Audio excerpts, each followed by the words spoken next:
Okay, it's going to be a Ring of Honor review, a classic review of Stalemate, the underrated, one of the most underrated shows. So this took place in Dorchester, Massachusetts, April 16th, 2005. This show did a beautiful job of setting up Manhattan Mayhem and, you know, that whole triple shot that Ring of Honor would have in 2005. So, yeah, I got the idea to review this from Chase. You know, I was looking through some of the... I was trying to put together a playlist of all our basketball videos. So when I went through his channel, I actually saw that he reviewed the show. It was more of a comedy video, but he wanted to plug Stalemate as being underrated. But the video was more of a Gabe Sapolsky, Dragon Gate USA, you know, plug for the pay-per-view, but at the same time, kind of a, you know, comical debate between, you know, Adam Pearce and Gabe. So I was a little bit disappointed because I was hoping to see his, you know, thoughts on the show because, you know, he hasn't done a lot of reviews. But yeah, the bottom line is he picked Stalemate as being underrated, and I have to agree. This is just, you know, it's a great storyline show, but the wrestling-wise, God, this was really, really good stuff, and really exemplifies how great this roster was back in 2005. So, okay, so we start off with Vordell Walker taking on Kevin Steen. Okay, so Vordell Walker actually teamed up with Samoa Joe, not at King of Trios, but there was a Trios tournament the month prior to this. So he actually teamed up with Joe. So that was like probably the highlight of his indie career. So he takes on Mr. Wrestling Kevin Steen. Okay, so the match is all right. Vordell Walker actually ends up going over with like a black hole slam. Steen was able to show a little bit of what he can do, but what was running through my mind during this match was the commentary with CM Punk. So Punk is actually on commentary. And this must have been the show where Steen and CM Punk got into a fight. So if you haven't heard it yet, there was kind of a backstage. I don't want to say it was a fight, but it sounded like it was more of an argument because Steen, you know, I think this is his first night in Ring of Honor, so he was trying to fit in. And I think he told the joke, and Punk took it as him being disrespectful. So obviously Steen at this point hadn't really proved his worth yet. But I'll tell you, man, I love to see Kevin Steen and CM Punk down the road. I think that's the feud that could be more valuable than, you know, just about anything. You know, even I think it could even surpass MJF and Punk in terms of the actual storytelling. But it's hard. I was going to say, you know, it sucks that Steen's stuck in the WWE because I just heard on Kurt Angle's podcast that, you know, that Kevin Owens will potentially take on Stone Cold Steve Austin at WrestleMania in Dallas. So it doesn't get any bigger than that. So that will be a mistake to say that Kevin Steen or Kevin Owens is stuck in the WWE. But yeah, I mean, Punk was kind of, taking shots at Kevin here. He was like, Mr. Wrestling, that's debatable. And he also took a shot at Steen's conditioning, saying, obviously, Vordell spends a lot more time at the gym. And Owens actually looks a little bit slim here. You know, at the time, I think he was main eventing in PWG. But yeah, he was a little bit cold in terms of ROH. You know, I think he even said that Gabe, you know, wasn't that nice to him at the time because he didn't really need him. And a couple years later, it was a totally different story. I think things really started opening up for Kevin Steen after Samoa Joe left. That's when Steen and Generico took off against the Briscoes, and, you know, there was no looking back from there. Okay, so next up we got Roderick Strong taking on El Generico. So, yeah, Generico was there too, you know, because Kevin was there, so it definitely made sense to bring in both of them. Yeah, I was assuming this would be more of a squash match. I really was. I was like, oh, yeah, this is probably the weakest Roderick and Generico match today. But you know what? I'm going to say that it's not. I thought this was really, really good stuff. So this is why Strong was considered an MVP in 2005, just right up there with James Gibson. I know Gibson actually proclaimed that Strong was the MVP, but the general consensus is that James Gibson ran away with the MVP. But this is why, you know, Strong was having, you know, really, really good matches with guys that you would just consider at the time. Generico was going to be more of like, you know, an enhancement talent. But yeah, you could tell on commentary that Punk saw a lot of potential in Strong. He was going apeshit for all of Strong's backbreakers. There was just a lot of really, really good backbreakers from Roderick. They just came out of nowhere, and they look sweet. Generico was okay. I would definitely say Generico got a little bit better. He actually botched a split-legged moonsault. But other than that, I thought Generico looked good. And this is the first time I think Strong ever busted out the stronghold, the submission hold, which is like a variation of the Walls of Jericho Boston Crab, and they really put that over huge. So yeah, really good match between Strong and Generico. It's definitely not their best match. They've always had strong matches, but yeah, this was pretty much almost as good as anything I've seen from them. So it really surprised me how good it was. Okay, so next up we got Deranged and Cheech.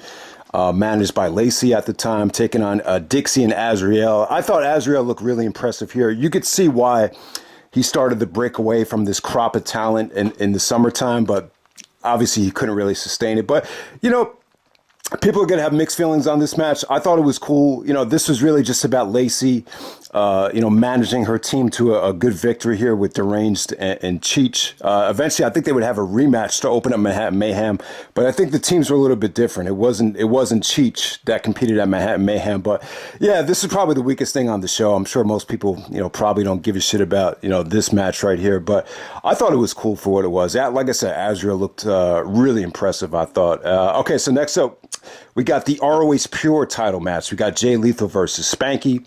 Okay, so I talked about this during the Pure title mixtape video. But yeah, this is Lethal's first Pure title defense against Spanky. I thought it was good stuff, man. You know, Spanky was going back and forth from Velocity, the Ring of Honor. It seemed like the first couple of years. And I think this might have been Spanky's best run. You know, he was coming off that great match with Danielson at the Best of America Super Juniors tournament, which I think was on April 1st, WrestleMania weekend. And him and Lethal, I thought they tore it up here, man. I would say this: if you really pay attention to it and really, you know, just pay attention to the rope breaks, it definitely does help the match. And it wasn't that slow paced. I thought they did some creative stuff. You know, Lethal was going to work on the back. There was definitely some really good stuff where they were trying to stay away from each other's finisher. Lethal's trying to stay away from the sliced bread. Spanky's trying to stay away from the Dragon Suplex. Eventually, Spanky had to blow his last rope break on the Dragon Suplex, so that definitely came up into play. You know, Lethal countered the sliced bread beautifully here. So he knew that Spanky didn't have any more rope breaks left, and then he put him into a Boston Crab on the ropes, and I thought the finish came off really cool here too. So yeah, I thought this was good stuff. I thought it was great. Definitely, it just definitely felt like since Lethal had been Pure champion, it definitely felt like a step up compared to, you know, some of the other guys that were Pure champion, like John Walters and even Doug Williams a year earlier. I just felt like Lethal brought a little bit more excitement to the Pure title matches. Okay, so next up, this is more of a segment. And it's just great storyline progression for the CM Punk and Jimmy Rave dog collar match from Manhattan Mayhem. This is really the juice that the feud needed going into that dog collar match. And you know, I would definitely say this: the MJF stuff, it's more driven by dialogue and you know them taking verbal shots at each other. This CM Punk and Jimmy Rave thing, it was more about the Embassy and Prince Nana and Jimmy just doing, you know, dirty stuff to Punk and, you know, cowardly stuff. It was definitely driven by that. And I actually forgot to mention that Punk and MJF match. That had to be the first time in a long ass time, maybe since Punk won the Ring of Honor World title, that he actually busted out the Pepsi Plunge. So I don't know how I forgot about that, but yeah, Punk did bust out the Pepsi Plunge against MJF in Chicago. Just wanted to mention that on the side. But yeah, you know, this actually was an official match. They don't even have the talent's name here, but Punk actually wrestled you know, one of the security guys or you know, bodyguards for Jimmy Rave. He's very jacked up, definitely doesn't look clean, but Punk actually sold for him a little bit. I believe they don't have his name listed here, but I believe his name is Cruel Sinner. I believe that's his official name, but they don't even have the name listed here, so who really cares? I mean, Punk sold for him a little bit, but then he was able to kind of use the speed, and Punk even looks stronger than him, even though the other guy obviously, you know, is more of a, you know, Batista-looking, you know, jacked-up guy. Punk was able to schoolboy him and, you know, win pretty easily. So it wasn't about the match.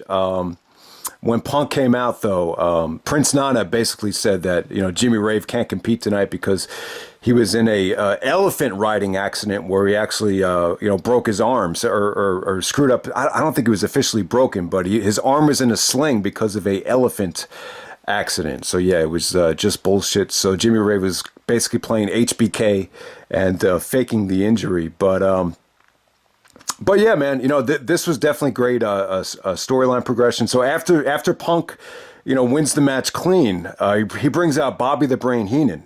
So Bobby did a funny segment with Colt and CM Punk to actually start this show, and then he brought him out. Basically Punk telling everybody that he's a legend, and then Jimmy Rave jumps CM Punk from behind, and obviously he's okay. Then we got a huge brawl between Jimmy and CM Punk. Then the Embassy jumps in, and they're basically choking CM Punk out with the chain. So he gets all bloody and his voice is all messed up, so he can't even get back on commentary.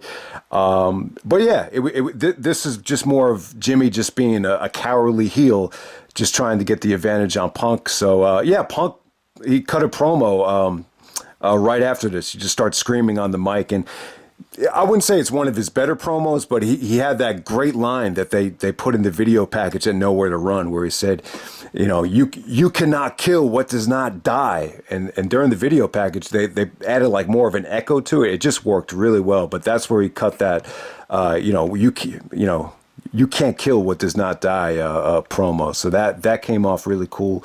And yeah, I mean, this definitely just built tension to that dog collar match. A dog collar match is just so friggin' brutal. You had to do something before Mayhem to really, get the blood flowing, get the juices flowing, and that's what this did. So yeah, I mean, the funny thing is, they don't even have the official match. They didn't even care to even mention the guy's name, but I believe his name was actually Cruel Sinner. But who really cares, right? So let's move on to the next match. We got the double stakes.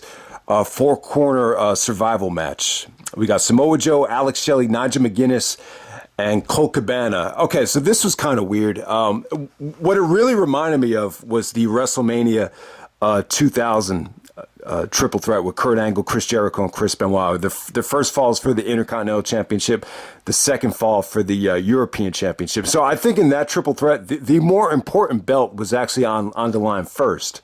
And that's definitely the way to go. But for this match, the pure title was actually at stake first. So I would bet you if you ask Gabe, what was the mindset behind this booking, he probably, tell you something like they wanted to, put the pure title in the same realm as the world title in terms of importance.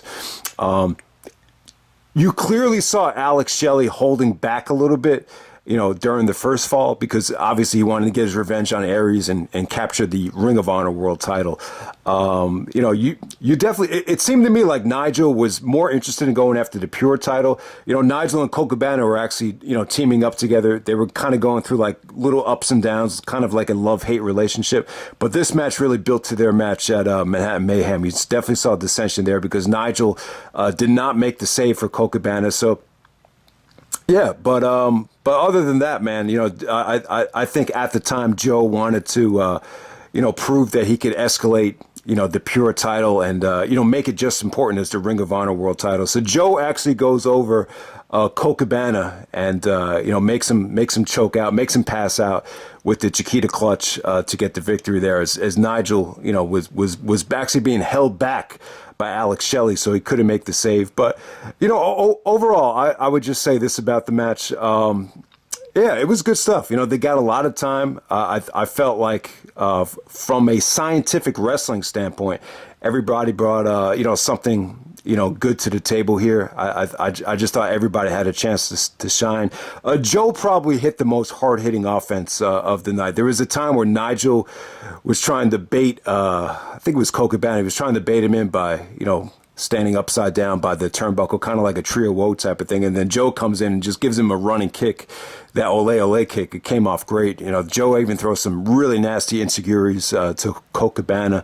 But, the bottom line is this is more of a, scientific match. And Nigel and Alex Shelley really got to show what they can do, on the mat here. So the funny thing about the match, though, is like, even though Joe won the first fall, like, Colt Cabana and Joe were out of the match, so Joe didn't even get a chance to compete for the Ring of Honor world title because, he solidified himself a pure title shot against Jay Lethal and Manhattan Mayhem. So it came down to Nigel and Shelley, and I'll tell you, man, like, this would have been really cool to go back to.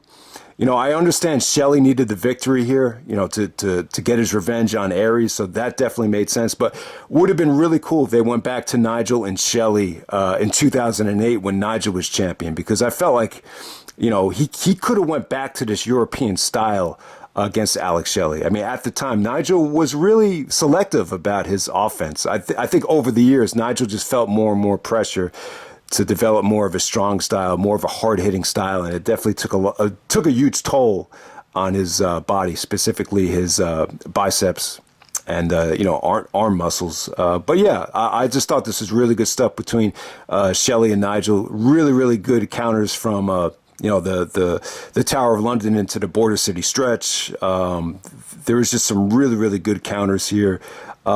Great stuff. I mean, the styles just blended well. I mean, very, very good stuff. And I'll tell you what, Shelley's the best at hitting that shell shock finisher. I know guys like Bobby Lashley, so many people have stole that finisher from Shelley, but he's definitely the best at it. It's a dangerous move, but he was able to execute it flawlessly here to get the victory. Yeah, so Alex Shelley secures himself a title shot against Austin Aries after Aries had turned on him at Final Battle. So definitely good stuff there. And Nigel goes on to feud with Colt, Cabana and Mayhem. Would have been really cool to do Nigel Aries in 2005, but you still had to wait like almost a whole year until Nigel officially got a Ring of Honor title shot. I think the first one he got was against Danielson at Weekend of Champions Night 2 in at April 2006. So yeah, that's a year away from this point. Okay, so next up we got Austin Aries defending the Ring of Honor World Championship against James Gibson. This was really good stuff. I would definitely say this has got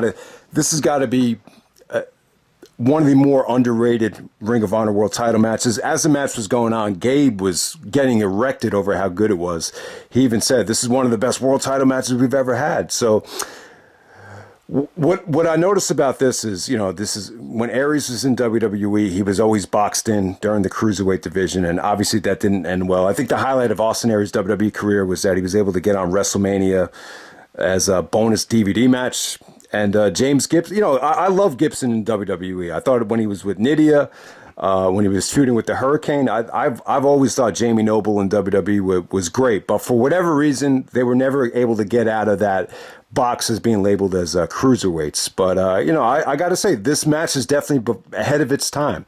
It really is, because this felt like probably, at least up to that point, from everything I've seen, I got to say, it really felt like the lightest and, maybe possibly even the smallest guys I've ever seen in a heavyweight world title match. It definitely had that feeling to it.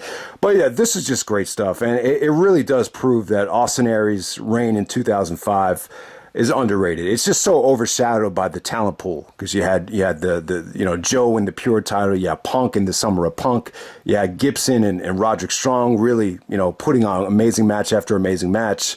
I mean, just so many guys that had great years. But Aries' first reign, I definitely thought it was superior to the heel championship reign that he had in 2009. At that time, I thought he was a little bit too cocky, and I thought it was more character driven than wrestling driven. But this was when Aries was the wrestling machine. He was the first one to adopt that name, the wrestling machine. But yeah, I mean, really good stuff here, man. But the reason it's overshadowed or underrated is I think the final showdown match had more of a definitive winner here. This ended up being a no contest. It ended up being a double pin. But I'll tell you what, though, man, Gibson busted out some really, really nice things. He busted out a moonsault. I've never seen Gibson. Gibson's a cruiserweight that never really relied on high spots and high flying stuff, but he gave you a little bit of everything here. There was even a sequence where they're just trading brain busters. I've never seen that before. I thought that came off great. Beautiful transitions into the front face guillotine face lock from Gibson.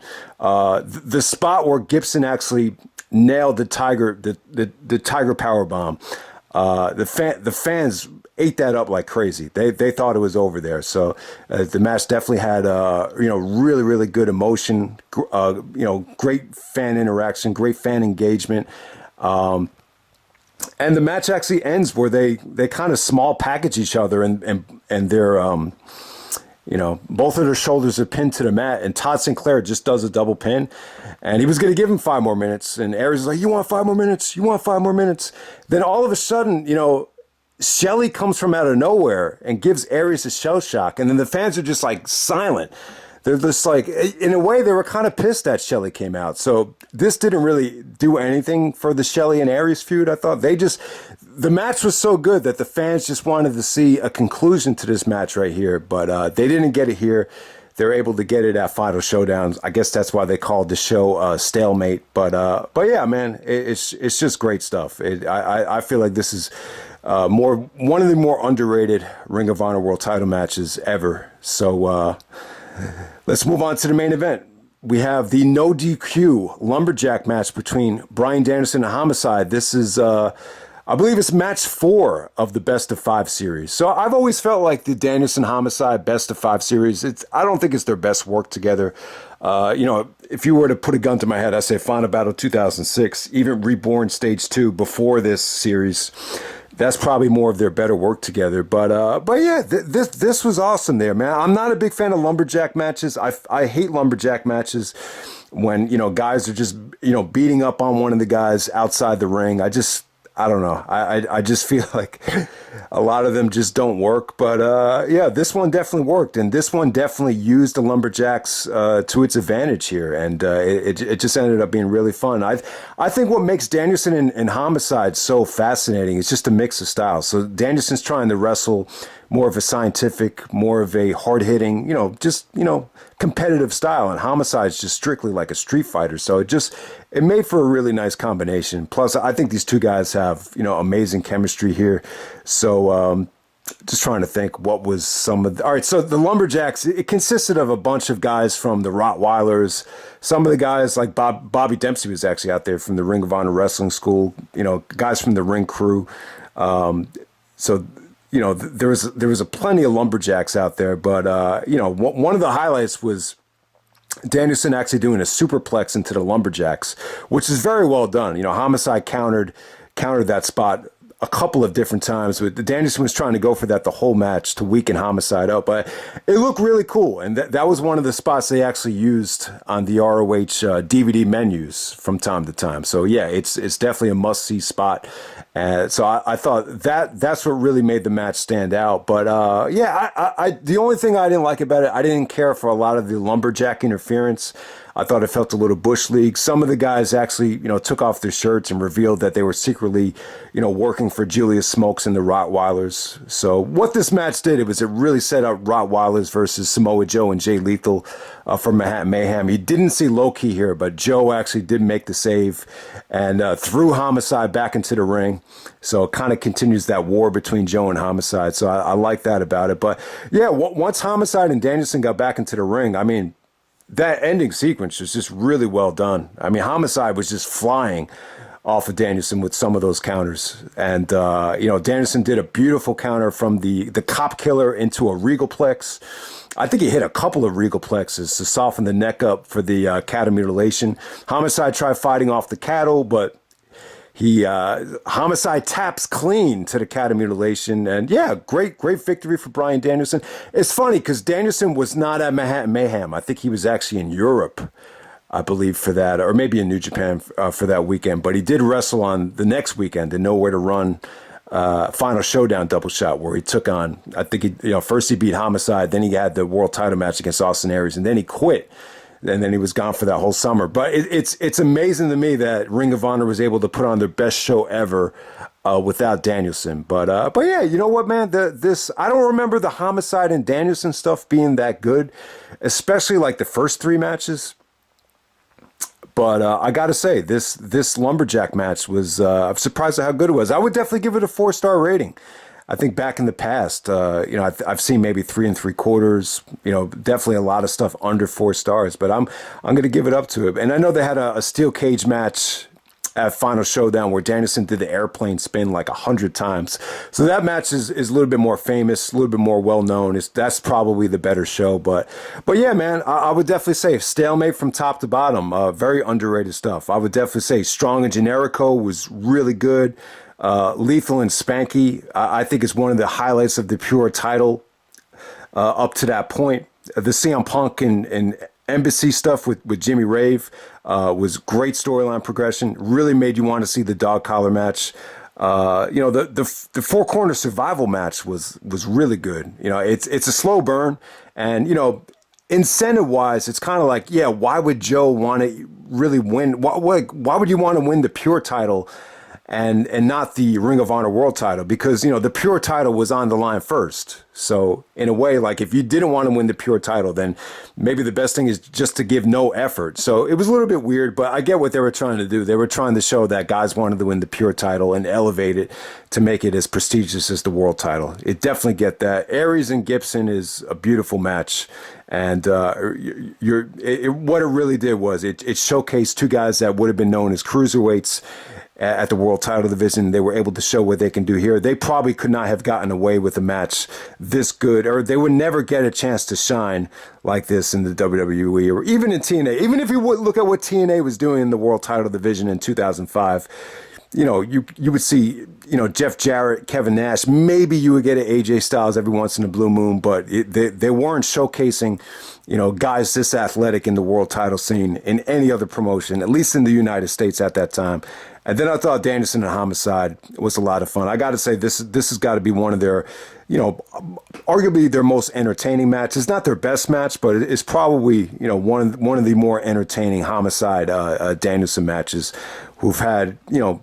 I got to say, it's an underrated rivalry as well. So that's Stalemate. Hope you guys enjoyed the video, and I'm out. All right.